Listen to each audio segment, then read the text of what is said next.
shu zavodda egalari. Lekin juda ham sodda va oddiy.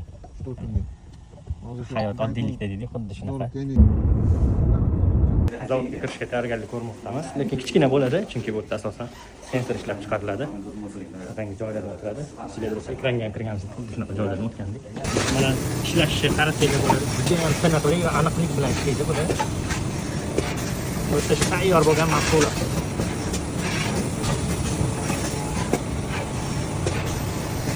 Har bir modelning o'z o'lchamlari bor. Tezlik juda ham yuqori. Buni bilaman, katta anaqa qozon, ekran zavodda ham ko'rsatganman. This have LCD factory, I know.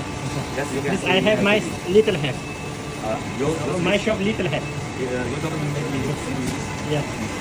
Mana bu yerda o'sha fabrikadan chiqqanini olib, bunga taxlashib, katta qozonlarga qo'yishadi, ya'ni havosini chiqarib olish maqsadida. Ish juda ham yuqori sifatda, juda ham zo'r, a'lo.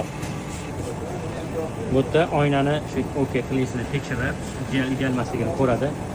Bu juda ham katta vaqt talab qiladi, lekin o'z ishini ustasi, o'zini ishini yaxshi ko'rgan odamlar hech qachon erinishmaydi va olg'a yuradi. Va xolasa biz mana shu firma bilan birgalikda ish olib bormoqchimiz, lekin buni hamma biladi. Juda ham a'lo ishlari. Biz hozir sensor chiqaradigan fabrikasiga kelganmiz. Bu yerda oxirgi anaqasi, ya'ni qoplamasini bu yerda qo'yishadi. Mana ko'rsanglar bo'ladi. Mana tayyor bo'lgan mahsulot. Juda ham yuqori sifat. Har bir narsani esinglarda bo'lsa aytganman, o'zim ko'raman, tekshiraman, ana undan keyin tavsiya qilaman deganman. Chunki buni hozirgi kunda soxtalari ham bor bozorda. Chunki iminni eng yuqori sifatligini, har doim zo'rini, o'ta zo'rini sizlarga taqdim qilamiz. Bu yerda tayyor bo'lgan mana mahsulotlar bu o'sha jarayonga kirmoqda. O'sha jarayonga kirishga turibdi.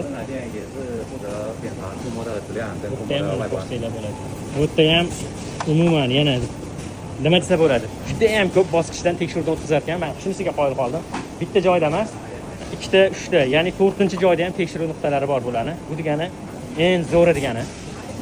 Har bitta narsani o'zini vaqt soati bilan tekshiriladi, har bitta narsa ko'zdan kechiriladi. Shunchaki o'tib ketmaydi. Bu yerda tayyor bo'lgan mahsulotlarga abadoga yopishtiriladigan, mana ko'ryapsizlar, preslarni aniqlik bilan kley qo'yiladi va aniqlik bilan bosiladi. Ya'ni abadoga fram. Bularni o'zlarini abadoglari ham bor. Ko'ryapsizlar. O'sha mashhur yosh burgut. Qo'limda ikkita qo'lga turibdi. Mana bittasi bu yerda original emas, ya'ni o'rta, bittasi kopi, ya'ni bittasi original hisoblanadi. Buni xudo xolisa ilmini o'rganamiz. Qayerdan ajratish, qanaqa bunisi nimaga bunaqaligini bilish uchun chuqurroq o'rganmoqchiman.